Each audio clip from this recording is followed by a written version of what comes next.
All right, evening, everybody. Um, Closed session will take place after tonight's regular scheduled meeting. So we'll start at 3 on the agenda for preliminary matters. Item 3.1, time being 7 o'clock. I would like to call this meeting to order. First on the agenda is the traditional acknowledgement. Council in the Township of Red Rock hereby acknowledge that we are on the traditional territory of the Robinson Superior Treaty and that the land we gather on is home to the Red Rock Indian Band, the Anishinaabe people, and Métis people. We have a moment of silence. Okay, thank you. 3.3, administration advises there are no amendments to the agenda. Do any members of council wish to make amendments to the agenda? I see none. Can I have a mover and a seconder for a motion to approve the agenda as presented? So mover, Councillor Gladden, seconder, Councillor Brand. All in favor? All in favor, passed. Motion is carried. Okay, 3.4. Requests. Are there any declarations of interest to disclose? I see none. Okay. All right, 4.1 is tonight's presentation. It will be Aqua Clean Energy, Clean Water Agency, third and fourth quarterly reports.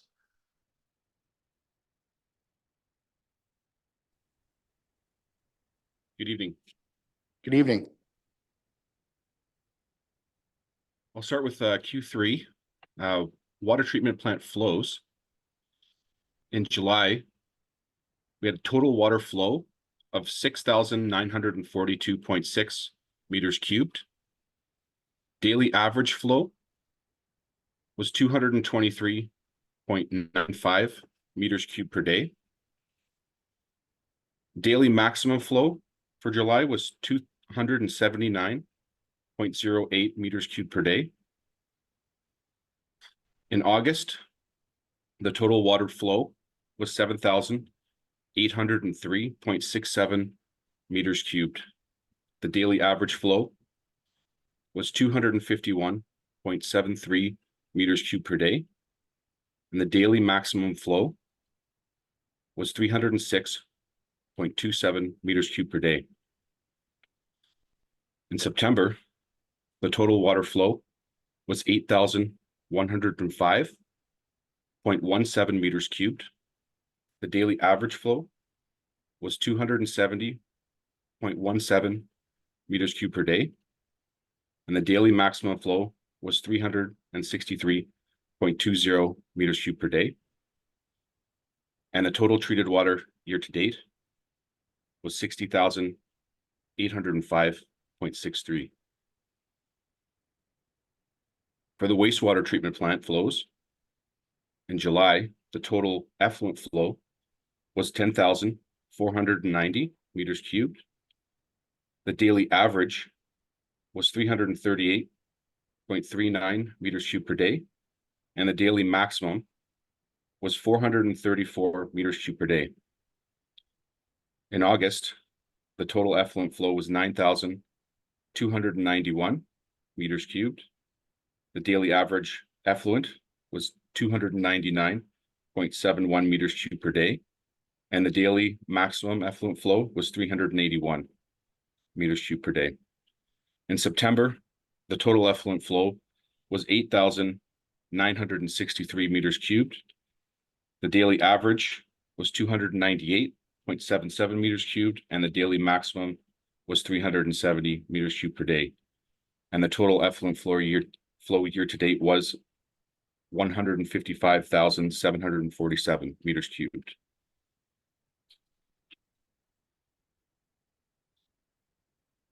For compliance, all the bacterial and chemical laboratory sampling was taken within the proper timelines. All the staff were licensed during the time that the plants were operated. There were no health and safety related issues in Q3. There was no inspection or communications with the ministry during Q3. And there were no reported community complaints during Q3. Alarm callouts.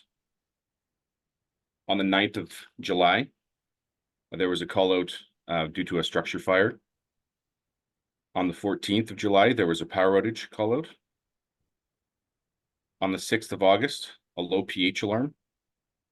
On the 18th, 19th, 20th, and 21st, there was well level alarms. The 3rd of September was a low pH alarm. And the 7th of September, another low pH alarm. The issue with the low pH alarm was rectified. So we haven't had any low pH alarms since September. As far as any capital project work, the UV maintenance parts were ordered and have arrived on site. Although the technician had to postpone his site visit due to some health issues. So we expect to see him sometime in early 2024. And the ROV inspections for the tower were completed. And the report is available upon request. So I'll move on to Q4.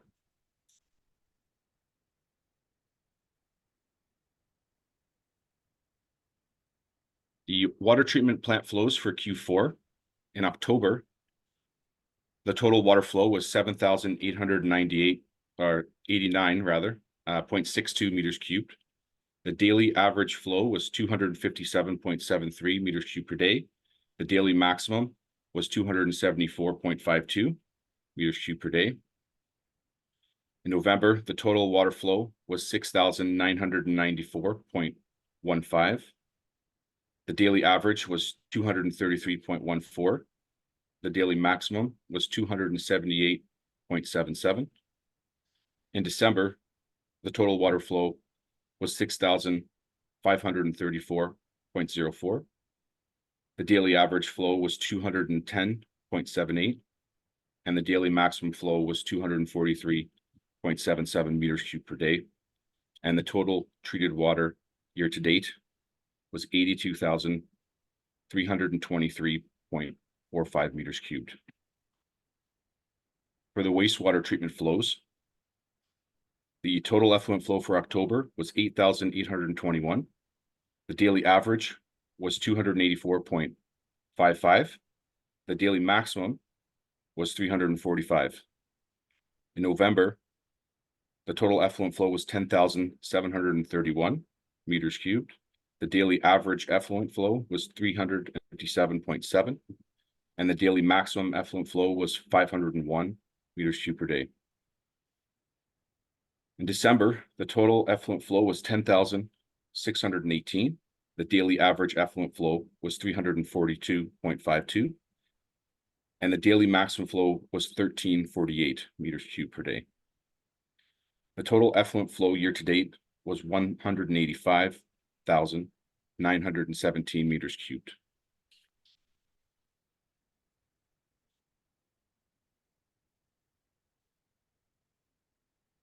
All bacteriological and chemical laboratory sampling was taken on time and within the proper timelines, and no adverse effects were detected.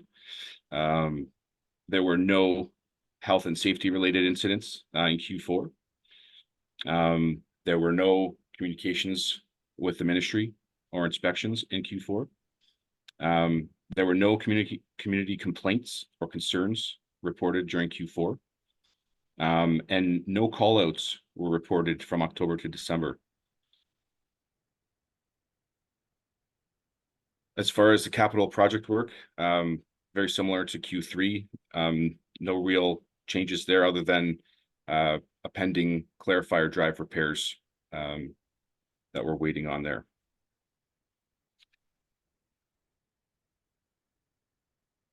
And that concludes the Q4 and Q3 reports. All right. Is there any questions from council?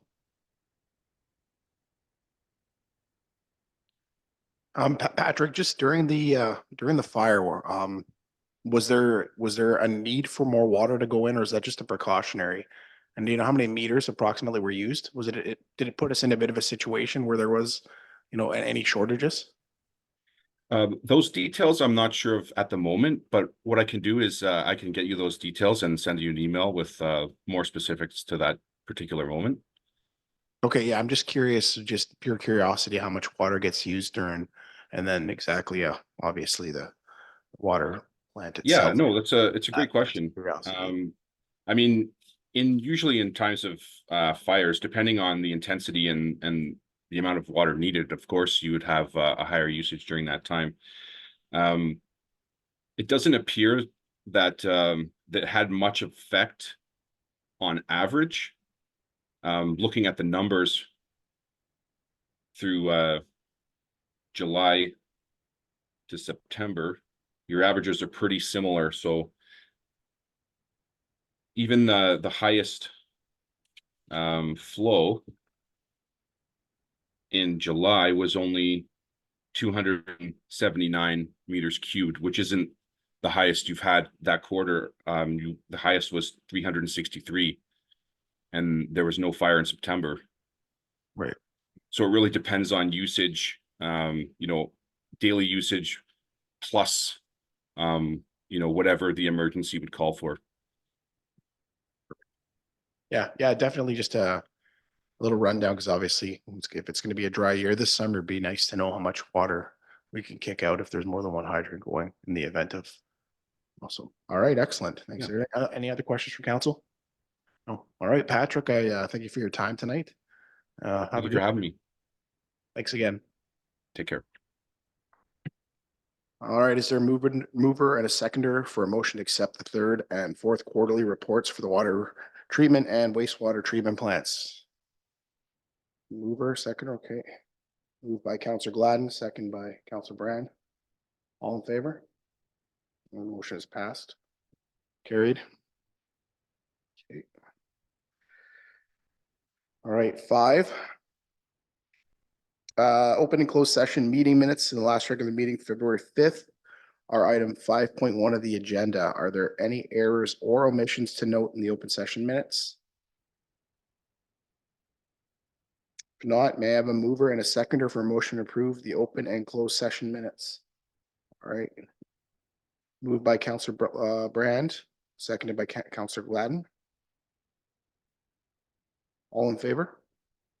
The motion is passed. Carried. Okay.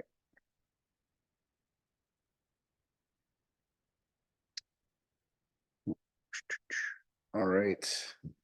Resolution 6.1 from other municipalities. So there are some. Do any members of council have any remarks on these? Councillor Gladden?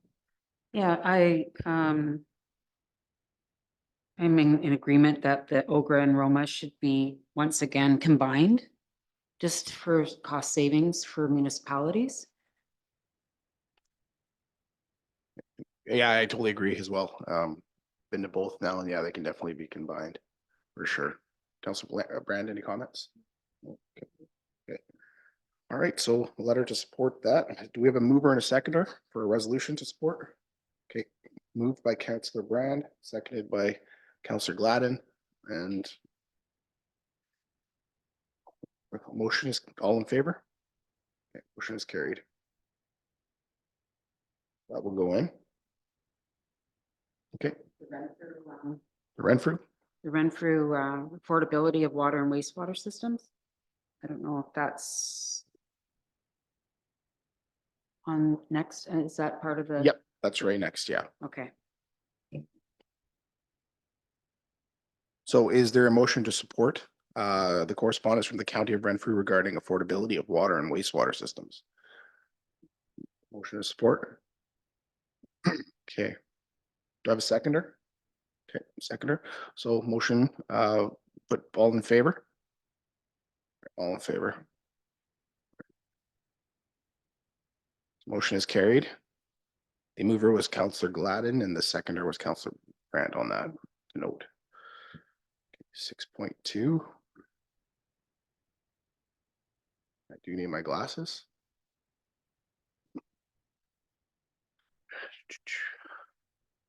Okay, so 6.2, the next item is information purposes only regarding the new Community Safety and Policing Act taking effect on April 1st, April 1st, 2024. Do any members of council have any remarks on this item? Yeah, this should be the What's that? NOMA 6.2 should be just for information purposes only, just sharing the NOMA support letter for the Township of Terrace Bay. Okay, So more for discussion or just showing council and showing that NOMA has supported this. We being a member of NOMA are supported that way. So well, there we go. My apologies for the mix up. Okay, I mean, we always could send one on our own if that's what we desired, but we don't attach a resolution a lot of times to correct. the ones from NOMA because they're supported through NOMA. So Right.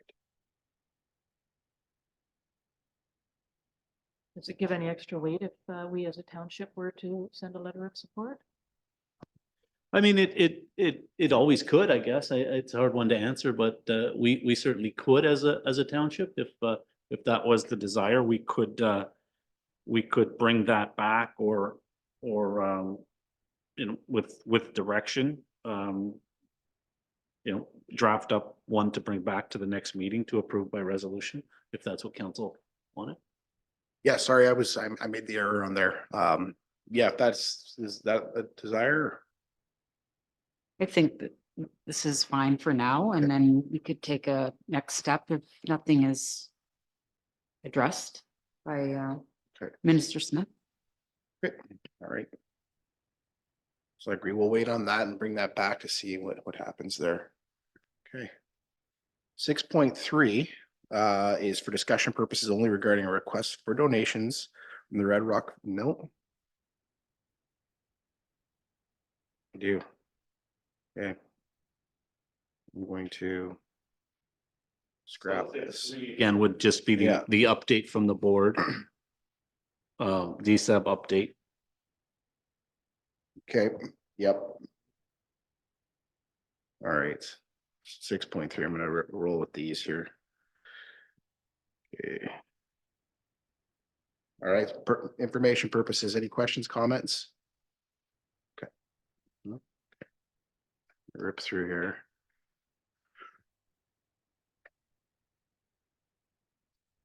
Okay, now I have NOMA International Student Program with attachments. And again, just Information sharing purposes. for council's purpose, just to show that that NOMA has supported. So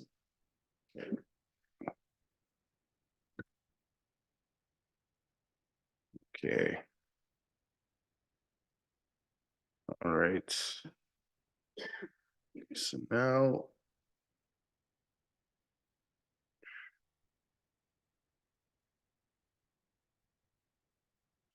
Scrolling down, we'll get to the 7.1 here.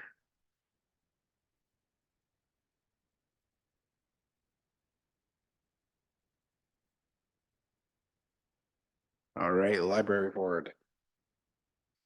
Does council have any remarks or questions with regards to item 7.1, the Red Rock Library Board, January 17th, 2024 minutes?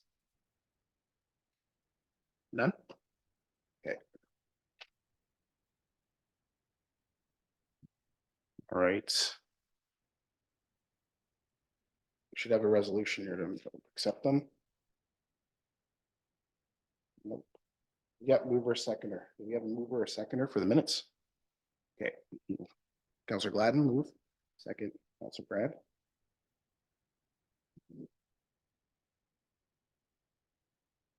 All right, all in favor? All in favor? Okay. All right, motion is carried. So now reports from administration. All right, 8.1, report from community development officer.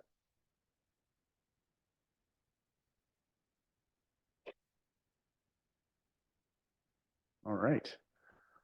All right, do you want to go through it, or do you have any highlights, or does council have any questions on any specific topics?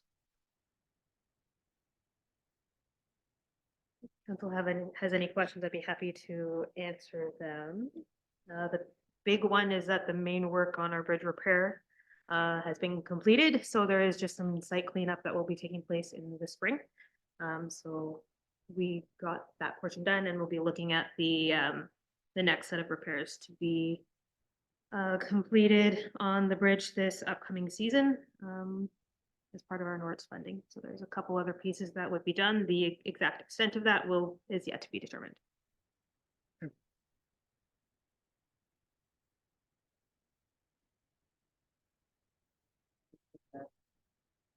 So the meeting with Red Rock Tech and Lithium wasn't favorable for our bridge. Based on the parameters of the funding stream, the Critical Minerals Infrastructure Fund focuses primarily on the mine site itself, or the extraction of minerals, not so much taking the product to market. So the replacement of the Trout Creek Bridge on just outside of our primary town site does not fit those funding parameters. So they're keeping an eye out on funding opportunities to support the bridge, and internally we're looking at other options as well. It will take a few years. We still have to do a full engineering report. So we're exploring other opportunities to help cover the cost of a full design report for a full bridge replacement. We just won't be able to get it funded through the Critical Mineral Infrastructure Fund. Any further questions, council? Council Brad? I'm just curious if you can just give us a little update on the Golden Club van. Seems like it's been a long-standing issue.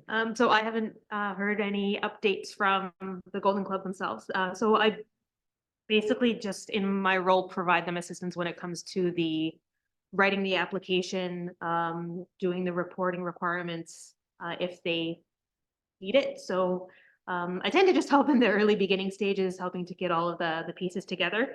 If they do wish for further assistance, they know how to find me. And the latest Golden Club meeting, I believe they said they did choose a vehicle. So in terms of the purchasing process, I'm not exactly sure where they're at this time. Excellent. All right. Any further questions from council? Nothing. Okay.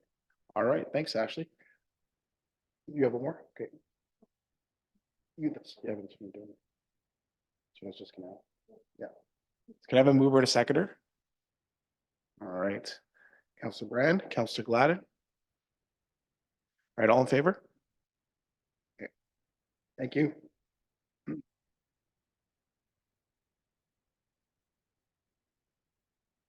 All right, next is 8.2, report from the fire chief. Does anybody have any questions for Mr. Figliomini? Not so much a question, but just a comment. I see we're getting Larry coming on board, and I've had occasion to speak with Larry, and he comes with a lot of experience. I think it's going to be a nice addition to our fire department. So I think we're very fortunate. He's coming from Shunya, so Perfect. a lot of experience. Yeah, so the resolution will be in front of council at the end of this report to accept that. Are there any further questions from council on the meeting minutes? Is there a mover or seconder for motion to accept the resignation of Liam Stenland for the Red Rock Fire Department with regret, and to appoint Larry Marguerite as a probationary firefighter? Okay, Councilor Gladden, Councilor Brad, seconder, all in favor? All in favor, motion is carried. Is there also a mover and a seconder for motion to approve 2 members of the fire department to attend the Ontario School Association of Fire Chiefs Conference in Mississauga from May 1 to 4, 2024? Can I have a mover and a seconder? Mr. Gladden? Second, Councilor Brand. All in favor? Motion is carried.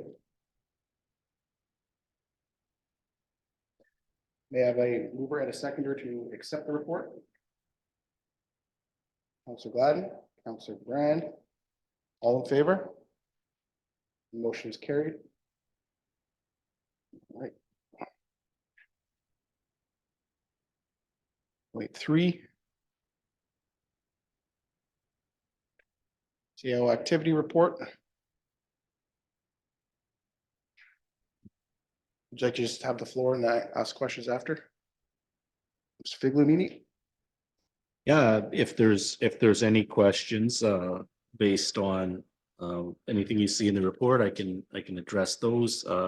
Couple of highlights again, just the reminders on the conference, Thunder Bay District Municipal League will happen next week in Nipigon. One more reminder on the virtual delegation for next Friday. It's at 4:25 p.m. I believe all of council has been sent a link from the ministry. And we'll have a package out to council this probably as early as tomorrow, just going through what we are going to be talking to the minister about. And unless there's any other questions, I guess I can take those questions now, and then we can get back to there is a request from Councillor Muir to speak to an issue. Counselor Glad? Just update on the meetings that you had with MPAC and the water pollution control plant. If you can give us any. Yeah, Right. certainly. So the meetings with MPAC are based around valuations, as I was speaking prior.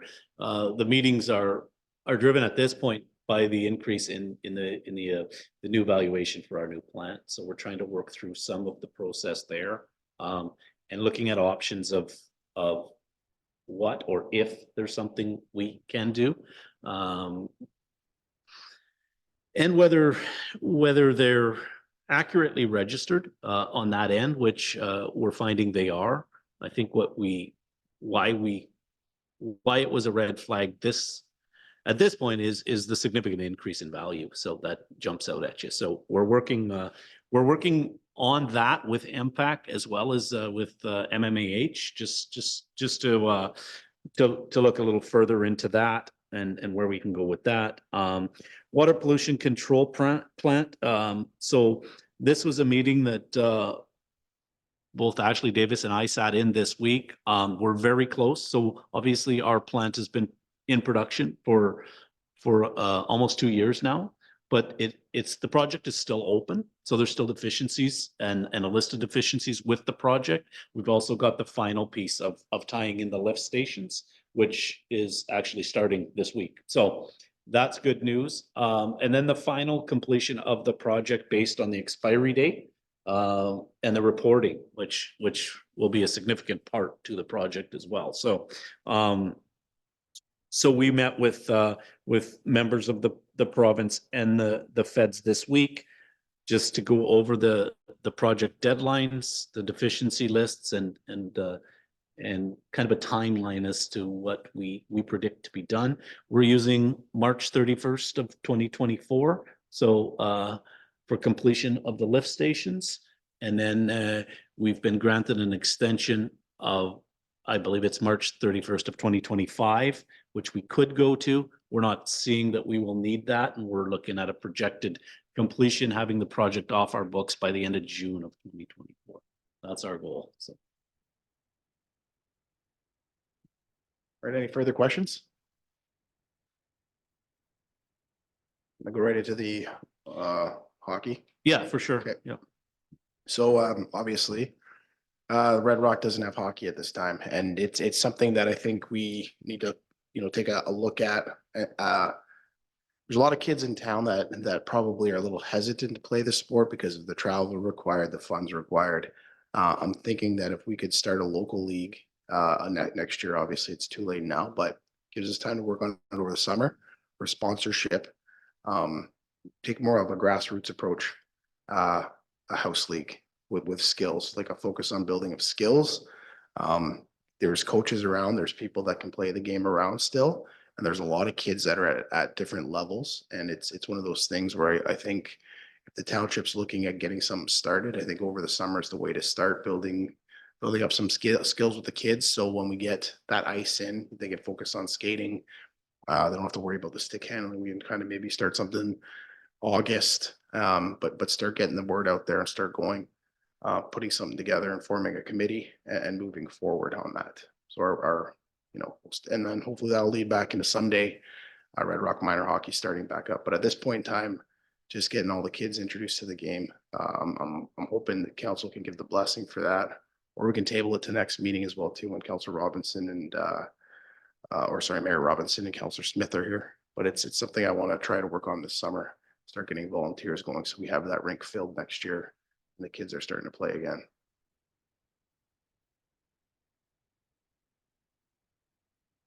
I'm in agreement with that. I think we can see what we can do. Yeah, over the summer. Okay.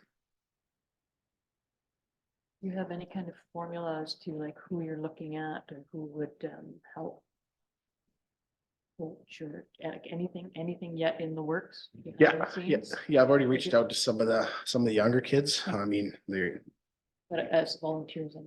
volunteers. Yeah, I reached out to a few people already. Yes, yeah, definitely. It's good because it's not going to be sanctioned through. I'm looking at some of the way they've done some hockey leagues in some cities where they're kind of away from the Hockey Canada, but I'm still looking into that. So I'll have more information once I get looking in. I just want council to be aware of what I was looking at, because at some point in time, there's going to be the talk of, well, where's insurance coming from, and et cetera, et cetera. And that's when those talks are going to have to happen, right?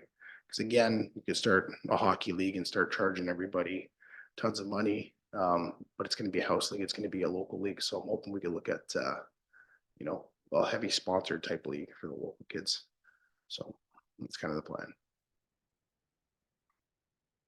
That's all I. Okay, so just kind of for direction then, because we'll just bring that back, or we'll leave that as unfinished and we'll continue to discuss them.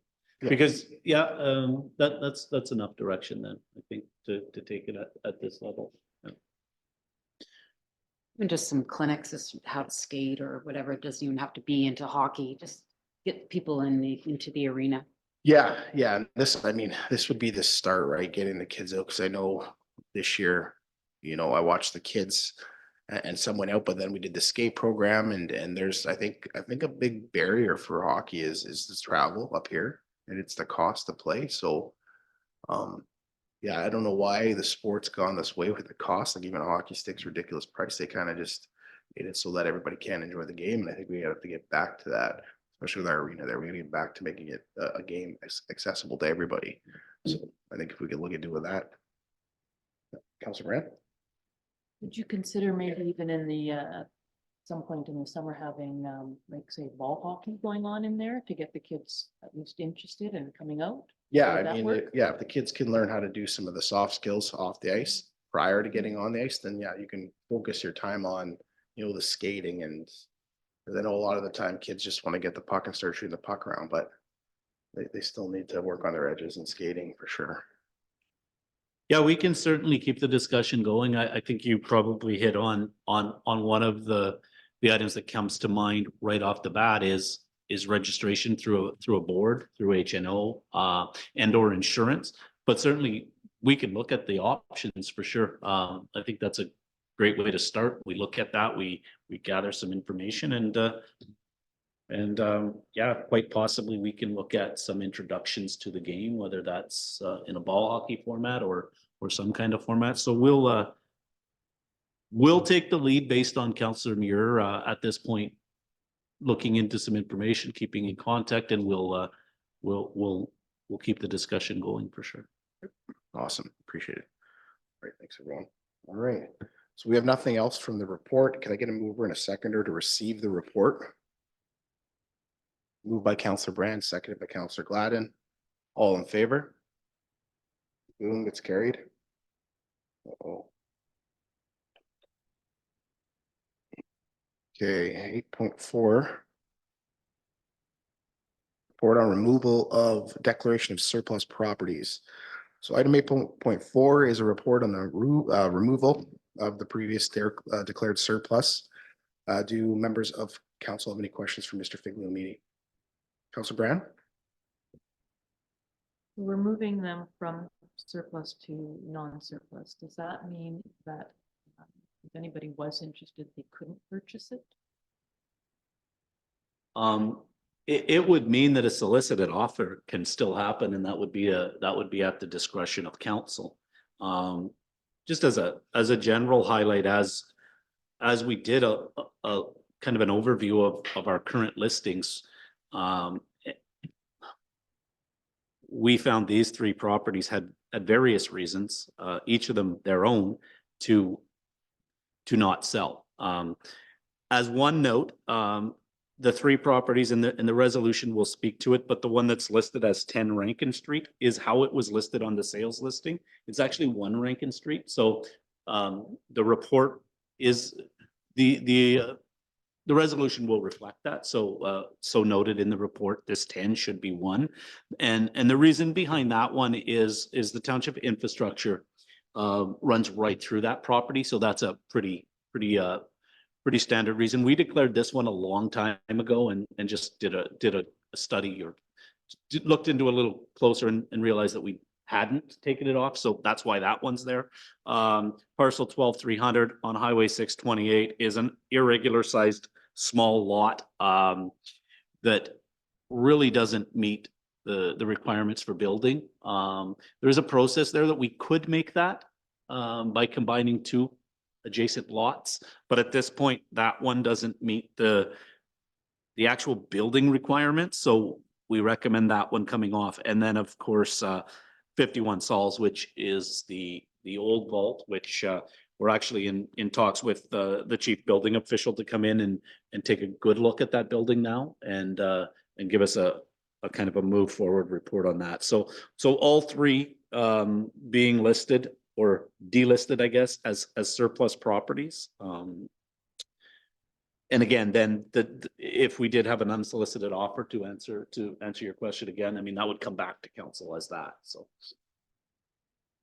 Councilor Brand? With excluding 1 Rankin though, because with the infrastructure, we would not consider selling that one. Correct. Correct. That one we would, yes, for sure. Okay, any further questions for CEO Figlimani? No? Can I have a mover and seconder for motion to remove the declaration of the following surplus properties? Roll number 5841-0000000000100. 1 Rankin, roll number 5841-00000009800. Roll number 5841-00000509000. PCL 12300 Highway 628. Mover, Councilor Brand move, Councilor Gladden second, all in favor? The motion is carried. All right. All right, next item is 8.5. Is information and discussion purposes only related to the report on the 2024 water and sewer rates. Do members of council have any questions for Mr. Figolini?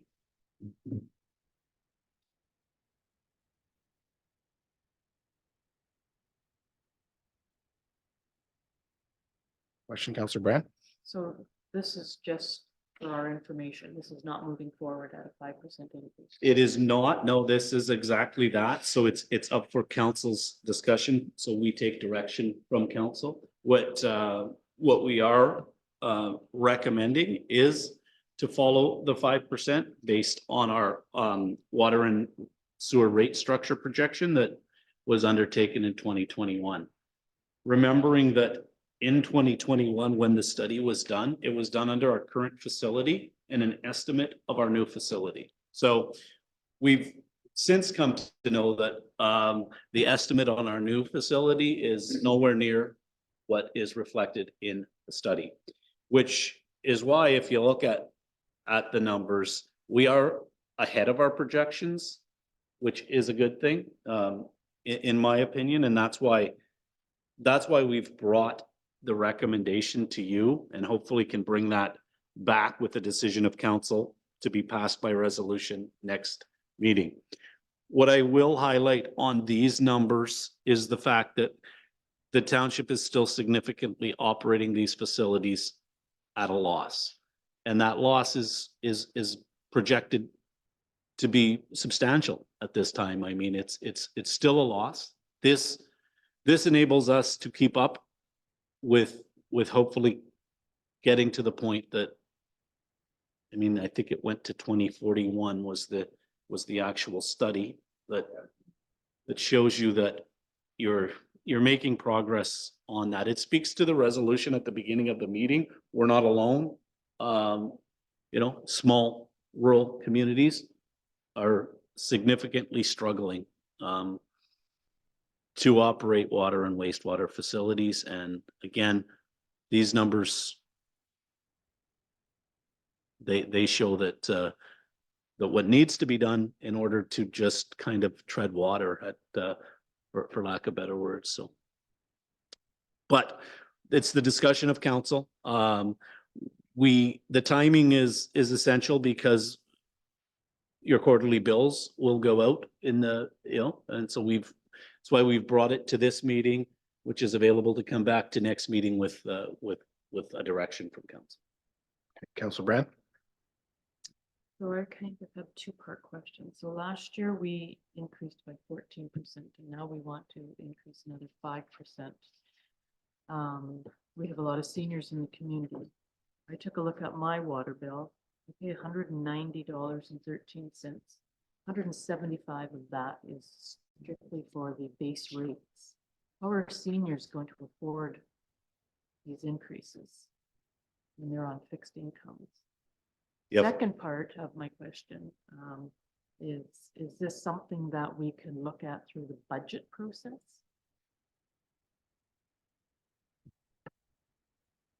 Well, I think I can answer the first question.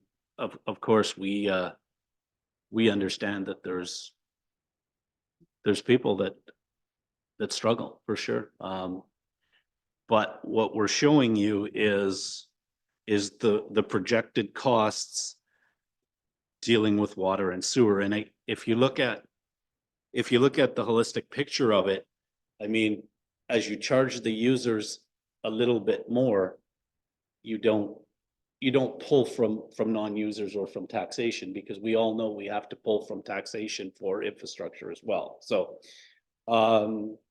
in saying that, we all, yeah, it's a struggle, and those are the tough decisions of council. So I mean, when you look at it from a percentage increase, it speaks to about $3 a month on average, and we give averages, but again, fully respectful of the comment.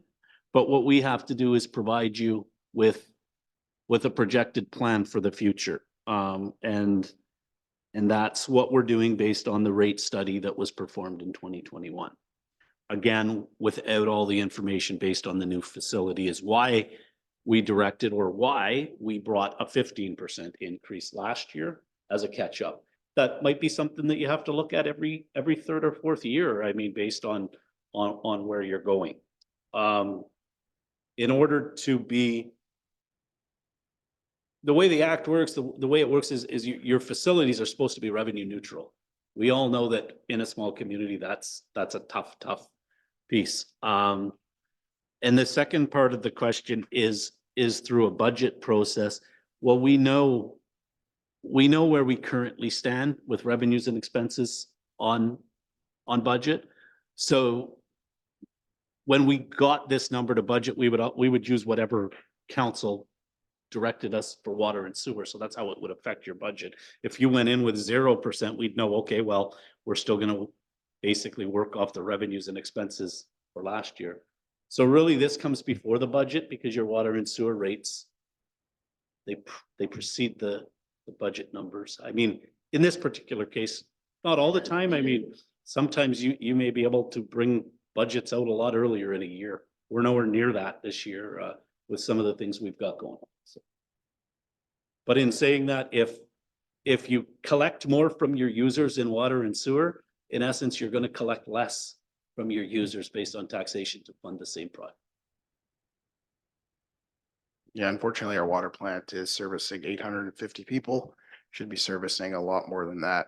The reality is we need more people to fund this stuff, right? So it's the reality. There's a few paying for a lot.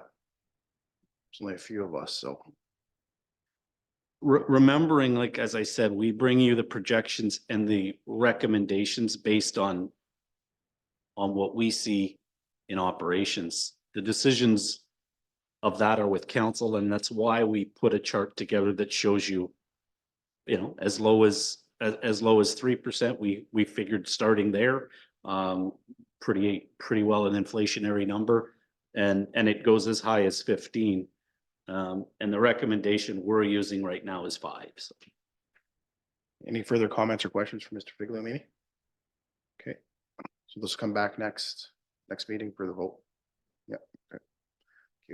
8.51. Okay, 8.6.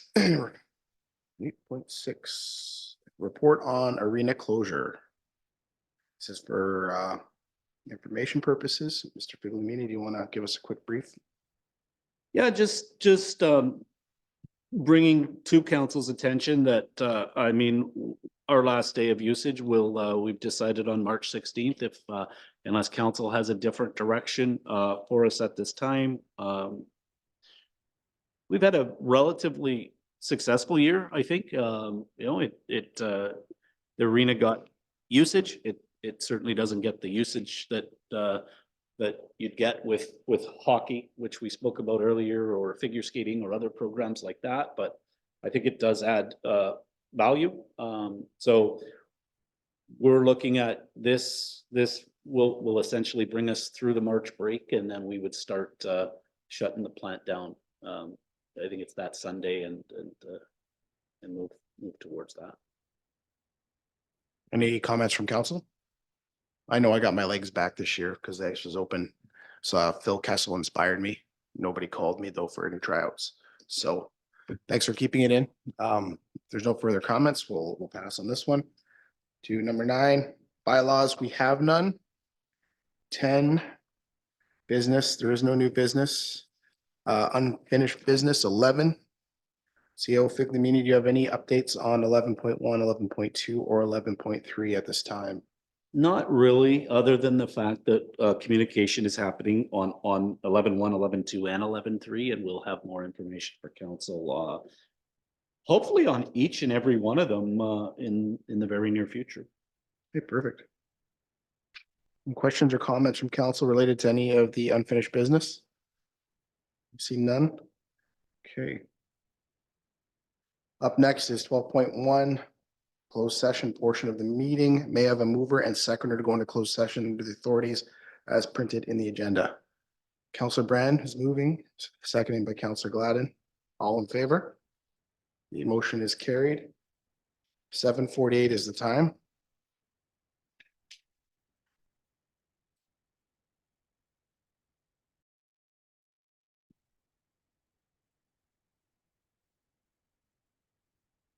Right. Thank you. Council discussed personal matters, employee negotiations, and matters under solicitor-client privilege in closed session. 14, confirming bylaw 2023-1348. The next item is to confirm proceedings of council. May I have a mover and a seconder to pass? Moved by Councillor Gladden, seconded by Mayor Robinson. All in favor? All right. Next council meeting will be held on March 4th, and as the time is now 8:46 p.m., there's no further business to attend to. As chair, I'm pleased to declare this meeting to be adjourned. Thank you.